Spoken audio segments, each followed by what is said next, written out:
안녕하세요. 시편 시작합니다. 시는 느낌이나 생각을 함축적이고 운율적인 언어로 표현한 글이고요. 편은 책 편자로 책이나 시문을 세는 단위이기 때문에 시를 모아서 편집한 책이라서 시편이라고 부릅니다. 시편의 시는 모두 150편이나 되는데요. 그 중에 반 이상을 다윗이 썼기 때문에 다윗의 시편이라고도 부르지만 사실 시편에 나오는 시들은 저자가 최소 7명 이상이고요. 모세에서부터 에스라에 이르기까지 거의 1000년에 걸쳐 쓰여진 시의 기록들을 모아놓은 책입니다. 이 시들의 편집을 모두 완성한 시기는 포로 귀환 이후로 추정하고 있습니다. 영어로는 The Book of Psalms 또는 그냥 Psalm이라고도 하고 여러 권이니까 Psalms라고도 합니다. 찬송가라는 뜻이고요. 헬라어 제목인 프살모이에서 유래되었습니다. 히브리어 제목은 테힐림인데요. 찬가라는 뜻을 가지고 있습니다. 실제로 시편에 보면 현악기에 맞춰서 부르는 노래, 인도자를 따라 깃딧에 맞춘 노래 등등 노래라는 설명이 있으니까요. 악보가 없어서 우리는 멜로디를 잘 모르지만 원래는 음율이 있는 시가 많이 있었다는 것을 알 수 있습니다. 그렇다면 시편의 시는 노래 가사일까요?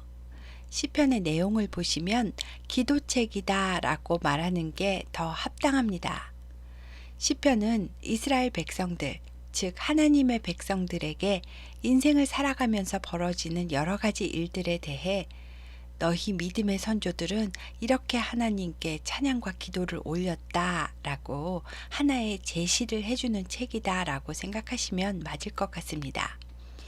그러니까 하나님께서 어떤 말씀을 내려주시는 책이 아니고요. 인간이 하나님께 올려드리는 곡조가 있는 기도의 책이라는 겁니다. 하나님께 예배를 올려드릴 때나 개인 기도를 할 때도 이렇게 올려드려라 하고 가르쳐주는 책이라고 생각하시면 되겠습니다. 시편은 1편부터 150편까지를 총 5권으로 분류를 해 놓았는데요. 시편 1편 위에 보면 파란 글씨로 제1권이라고 써 있을 거고요.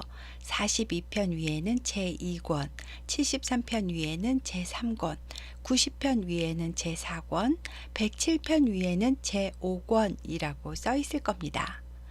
이렇게 시편을 5권으로 분류해 놓은 기준은 모세오경이 기준인데요. 1권은 창세기로 창조와 사랑이 주제이고요. 2권은 출애굽기로 해방과 구속이 주제입니다. 또 제3권은 레위기로 성서와 예배가, 4권은 민수기로 광야에서의 방황과 고난이 주제입니다. 마지막으로 제5권은 신명기로 율법과 찬양을 기준으로 주제를 삼았고요. 이렇게 나누었습니다. 그리고 각 권이 끝나는 부분마다 이스라엘 하나님 여호와를 영원히 찬양할지어다. 아멘 아멘. 혹은 아멘 할렐루야 라는 문구가 나온다는 것도 알아두시면 좋겠습니다. 시편 전체를 문학적인 형식으로도 분류를 하는데요. 하나님께 찬양을 올려드리는 시, 감사를 올려드리는 시, 하나님께 도와달라고 탄원하는 시, 구원의 하나님에 대한 믿음의 확신을 올리는 시, 여호와를 신뢰하며 사는 삶의 지혜를 노래하는 시 등으로 분류를 해볼 수 있습니다. 그리고 시편의 각 편마다 맨 위에 보면 작은 글씨로 이 시는 누가 썼다, 어떤 상황에 썼다, 인도자를 따라 부르는 노래다 등등 시에 대한 사전 정보를 주는 내용이 적혀 있습니다. 이것을 표제라고 부르는데요. 이 표제를 꼭 읽으셔야 시편 저자가 어떤 상황에서 이 글을 썼는지 배경을 좀 더 정확히 이해하실 수가 있습니다. 이 표제에는요, 시의 저자와 배경 외에도 시의 용도나 음악적 규정이 써 있기도 한데요. 그 이야기는 복잡하니까 본문 들어가면서 하나하나 시의 내용에 맞춰서 다시 설명드리겠습니다. 그리고 시편 1편과 2편은 시편 전체의 서론, 즉 머릿말과도 같은 서시라고 말합니다. 그래서 1편과 2편은 표제가 없고요. 저자가 나와 있지 않습니다. 그러니까 1편과 2편은 시편 전체가 하고자 하는 말이 무엇인가를 나타내는 중요한 내용이라고 말할 수 있겠습니다. 시편 1편은 복 있는 사람은 이렇게 사는 사람이다 라는 것을 악인의 길과 비교하여 나타내주는 시입니다. 복 있는 사람은 악인들의 꾀를 따르지 아니하며 죄인들의 길에 서지 아니하며 오만한 자들의 자리에 앉지 아니하고 오직 여호와의 율법을 즐거워하여 그의 율법을 주야로 묵상하는도다 라고 하는데요. 여기서 말하는 여호와의 율법은 하나님이 하신 모든 말씀을 말하는 겁니다.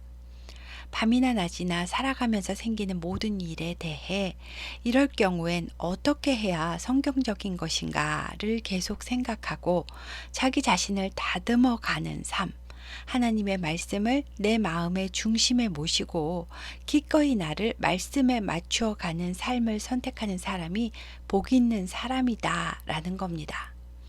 이렇게 살면 그는 시냇가에 심은 나무가 철을 따라 열매를 맺으며 그 잎사귀가 마르지 아니함 같아서 그가 하는 모든 일이 다 형통하답니다. 여기서의 형통은 자식 잘되고 남편 승진하고 돈 걱정 안 하고 모두 다 건강한 그런 형통을 말하는 것이 아니고요. 하나님 말씀에는 능력이 있어서 그 말씀 안에서 끊임없는 깨달음의 기쁨을 누리게 되고 계속되는 경건의 노력을 통해 의의 열매를 맺게 되고 삶의 지혜가 풍성해지고 의미 있는 삶을 살게 된다. 즉 하나님께서 인정하시는 삶을 살게 된다는 말입니다. 이와는 반대로 악인들은 즉 도둑질하고 살인하는 범죄자를 지칭하는 것이 아닌 하나님의 말씀을 의도적으로 거부하고 자기 맘대로 사는 삶을 선택한 자들을 악인이라 지칭하는 것이고요. 그들은 마음 중심에 하나님이 안 계시니까요. 바람에 나는 겨처럼 세상 풍파의 중심을 못 잡고 휘둘리게 된답니다. 이런 악인의 인생은 복 있는 자들이 선택한 경건의 길과는 완전히 다른 길로 가게 되기 때문에 결국에는 죄의 길로 가게 되어서 의인들이 모임에는 그러니까 하나님께 예배하고 찬송하는 거룩한 성소에는 들어올 수가 없게 된답니다. 그리고 마지막으로 의인들의 길은 여호와께서 인정하시나 악인들의 길은 망하게 된다라고 의인의 길과 악인의 길, 이 두 길은 정반대의 결과를 낳습니다. 어느 길을 선택하시겠습니까? 라고 말해주고 있는 겁니다. 당연히 복 있는 길로 가야겠지요. 그런데 또 이 길이 육신의 소욕을 거스리는 길이라서 마음처럼 쉽게 되지가 않습니다. 그래서 주야로 여호와의 말씀을 묵상해야만 갈 수 있는 것이랍니다. 그 다음 시편 2편은 어떤 나라가 복 있는 나라인가에 대한 시라고 생각하시면 되겠습니다. 시편 1편이 복 있는 개인의 삶에 대해 말하고 있다면 2편은 복 있는 나라에 대해 말하고 있습니다. 또는 2차적으로는 메시아를 나타내는 시라고도 합니다.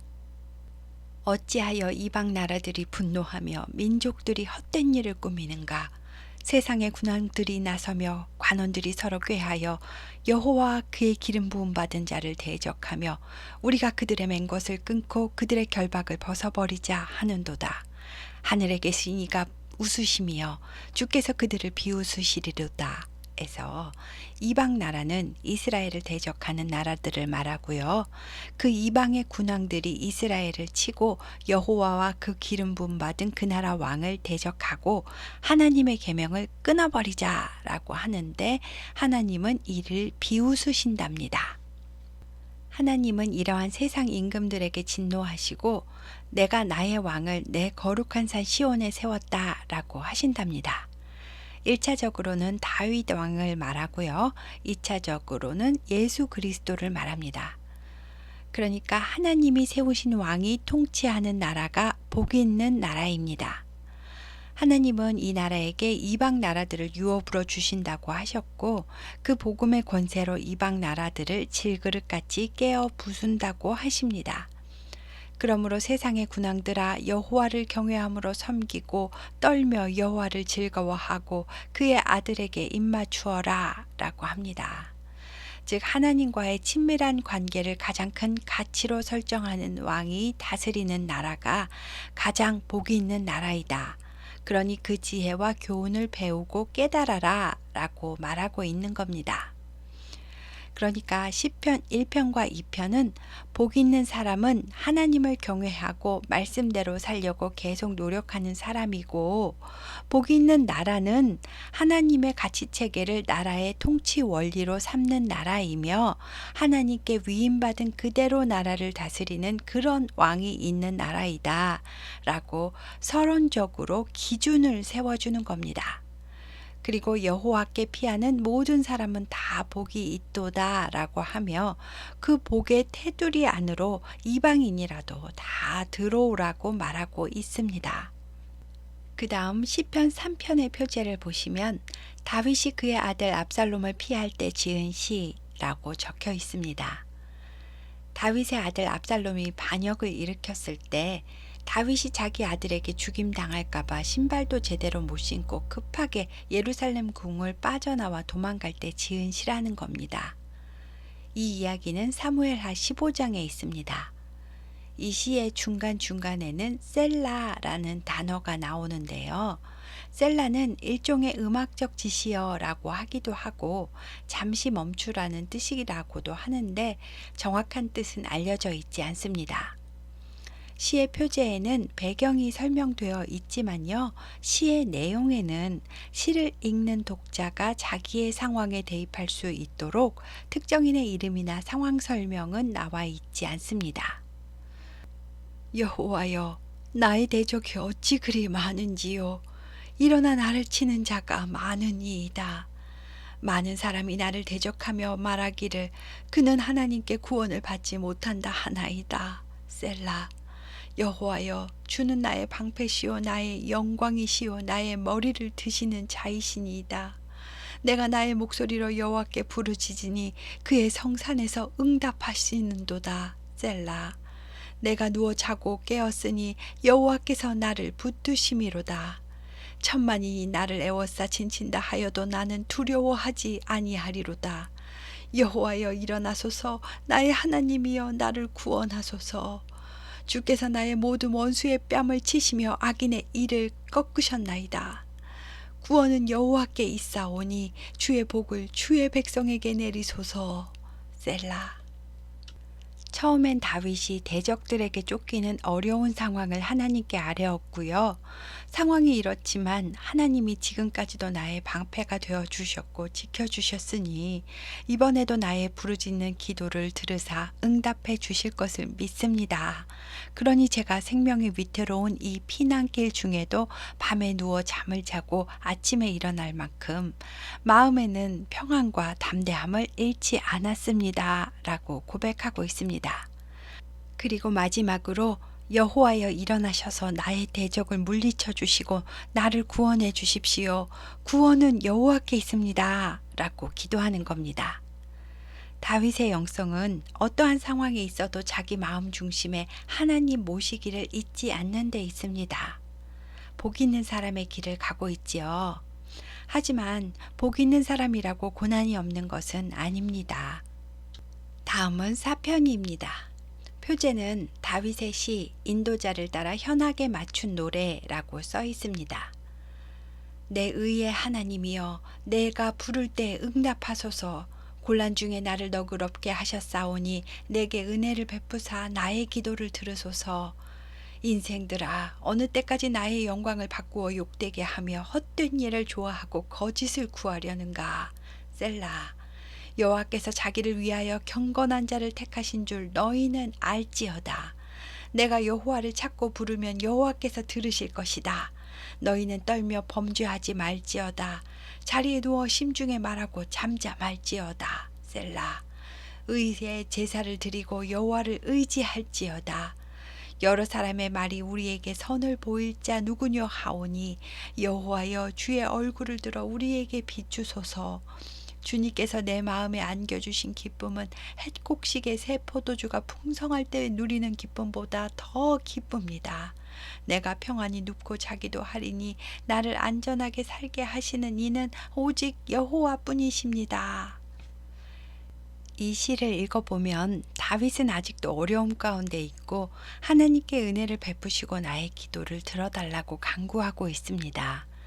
그리고 인생들아 하고 아마도 압살롬을 도와 다윗을 배반한 사람들을 향하여 꾸짖듯이 말하는데요. 하나님께서 택하시고 기름 부으신 왕을 대적하는 것은 헛된 일이다. 그러니 너희는 분을 내며 죄를 짓지 말고 잠들기 전에 누워서 가만히 마음을 살피고 잘 생각을 좀 해봐라 라고 말하고 있는 겁니다. 그리고 마지막으로 하나님께 그래도 하나님께서 나에게 평안을 주셔서 여호와께서 안전을 지켜주실 것이라 믿고 잠도 잘 자고 있다고 감사를 말하고 있습니다. 다음 시편 5편은 다윗의 시 인도자를 따라 관악에 맞춘 노래라고 써 있고요. 다윗은 매일 아침 하나님께 기도하며 자신의 하루를 여호와께 의탁한다고 말하고 기도합니다. 여호와여, 나의 말에 귀를 기울이사 나의 심정을 헤아려 주소서. 나의 왕, 나의 하나님이여, 내가 부르짖는 소리를 들으소서. 내가 주께 기도하나이다. 여호와여, 아침에 주께서 나의 소리를 들으시리니 아침에 내가 주께 기도하고 바라리이다. 주는 죄악을 기뻐하는 신이 아니시니 악이 주와 함께 머물지 못하며 오만한 자들이 주의 목전에 서지 못하리이다. 주는 모든 행악자를 미워하시며 거짓말하는 자들을 멸망시키는 분이십니다. 여호와께서는 피 흘리는 길을 즐기는 자와 속이는 자를 싫어하시기 때문입니다. 오직 나는 주의 풍성한 사랑을 힘입어 주의 집에 들어가 주를 경외함으로 성전을 향하여 예배하기를 원합니다. 여호와여, 나의 원수들을 보시고 주의 공의로 나를 인도하시고 주의 길을 내 목전에 곧게 하옵소서. 나의 원수들의 입에는 신실함이 없고 그들의 마음속은 심히 악하며 그들의 목구멍은 열린 무덤 같고 그들의 혀로는 아첨하나이다. 하나님이여, 그들을 정죄하사 자기 꾀에 빠지게 하시고 그 많은 허물로 말미암아 그들을 쫓아내소서. 그들을 주를 배역함이니이다. 그러나 주께 피하는 모든 사람은 다 기뻐하며 주의 보호로 말미암아 영원히 기뻐 외치고 주의 이름을 사랑하는 자들은 주를 즐거워할 것입니다. 여호와여, 주는 의인에게 복을 주시고 방패와 같은 은혜로 그를 호위하시는 줄 믿습니다. 라고 합니다. 다윗도 악한 자들을 하나님이 혼내주시기 원한다고 말하고 있지요. 다윗이 왕이라고 거룩하고 점잖게 좋은 말만 하는 것이 아니라 그냥 욥처럼 마음속에 있는 것을 있는 그대로 솔직하게 하나님께 쟤네들 진짜 못됐다고 하나님께서 그들을 자기 꾀에 걸려 넘어지게 해달라고 말하고 있습니다. 그리고 죽게 피하는 자들은 다 보호해달라고 말하는 겁니다. 여기서 한 가지 주의해야 할 점은요. 다윗이 솔직하게 기도했다고 내가 미워하는 대상을 하나님께 올려놓고 벼락을 맞아 죽게 해달라거나 그 사람을 쫄딱 망하게 해달라고 기도해도 되는 것은 아닙니다. 내가 어떤 사람에게 해를 입었을 경우에는 그 상황을 있는 그대로 올려놓고 아버지, 저 오늘 이런 일을 당했어요 라고 하나님께 선악간에 판단하사 갚아주시기 원합니다 라고 기도해야 하고요. 내가 감정적으로 미운 사람이 생겨서 그가 망하기를 원했다면 하나님, 그 사람은 하나님께서 저보다도 더 사랑하시는 사람일 수도 있고 하나님의 구원 계획 속에서 안타깝게 여기시는 사람일 수도 있는데 제가 이러저러해서 그 사람을 미워하게 되었고 저주하는 마음이 제 속에서 일어났습니다. 그런데 제 마음에는 아직도 미움이 사라지지 않았습니다. 성령님 도와주시고 제 마음에 평안을 주옵소서 라고 기도하셔야 올바른 그리스도인의 기도라고 생각합니다. 다음은 6편입니다. 표제에는 다윗의 시 인도자를 따라 현악 8째 줄에 맞춘 노래라고 써 있습니다. 현악 8째 줄이 무엇인지는 알 수가 없습니다. 6편을 보면 다윗은 지금 자기가 하나님의 진노 아래에 있다고 느끼며 괴로워하고 있습니다. 자기는 죄가 없고 적들에게 괴롭힘만 당했다면 오히려 마음은 평안할 텐데 다윗이 그 와중에 자기 죄를 발견하게 되었고, 그래서 지금 자기가 징계를 받는 거다라는 생각에 평안이 사라졌습니다. 전에는 힘들어도 하나님이 지켜주신다고 믿었으니까 잠은 잘 잤는데, 지금은 하나님께 혼나는 중이라고 생각하니 두려움이 마음에 가득 차게 되었고, 당연히 잠도 못 자고 뼈가 떨릴 만큼 괴롭고 아파하고 울면서 자기 영혼을 구해달라고 말하고 있습니다. 여호와여, 주의 분노로 나를 책망하지 마시오며 주의 진노로 나를 징계하지 마옵소서. 여호와여, 내가 수척하였사오니 내게 은혜를 베푸소서. 여호와여, 나의 뼈가 떨리오니 나를 고치소서. 나의 영혼도 매우 떨리나이다. 여호와여, 어느 때까지입니까?